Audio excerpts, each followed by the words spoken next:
Hello, welcome to my Module 5 discussion. Inspired by one of the readings, I wanted to do a project that kind of, worked through a sense of agency and belonging. So I was drawing off my recent experience of leaving a school district after working for it for 13 years. I started with just generic symbols of the place I worked, including the logo for the school district and the school I worked at, plus the Arizona Education Association, which I was a member of for the last couple of years that I worked there. I also found more personal symbols to work with, um, and including gifts that I received from students and book covers of a couple of the books that got banned in the district right before I left, including one that I fought to keep. I also wanted to put together a group of documents that represented my time there. And inspired by one of the other readings from this week, I wanted to try to kind of imagine what a narrative surrounding them would look and sound like, including, you know, I tried to imagine what it would look like from an outsider's point of view when I was putting these things together. I started with notes and mementos from that students have given me and that I've saved over the years. I did two collections of that.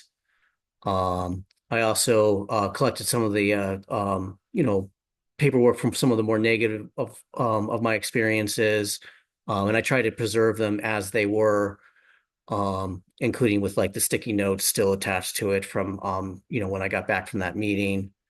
I had a couple collections of that. Plus, I wanted to include sample work from students. I just kind of like the aesthetic of their handwriting.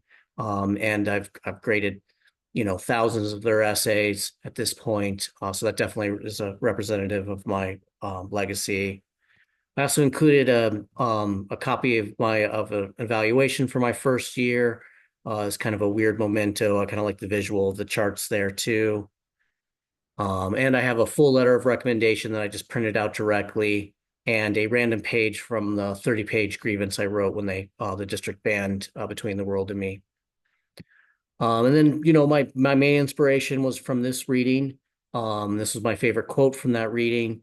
And I really just wanted to see what would happen if I would just printed all this stuff up and cut it up and laid it out in kind of a random way. And this is what I came up with on the first try here. I like some of the accidental things that happened, including how the word association came out. And I kind of like how it almost started to look like a flag, and I kind of maybe started working towards that at some point. This one was the second try. Again, I like some of the accidental things that came out of it, including, how well the Veil Pride Day stands out, and then my sliced up name here. I think that's pretty interesting. Um, and then on my third try here, I started noticing that it was looking like bar graphs, and I thought that bar graphs was kind of an interesting way to represent my time as a teacher, considering how much we talk about test scores. So I went ahead and left that. That's why I left this blank space up there. So I see a lot of value in this project. I learned a lot about myself, including that I'm just not ready to throw any of this stuff away. That's why I didn't chop up any of the originals. And you know, it was kind of fun and interesting to do as well. I could see a lot to be gained for projects like this.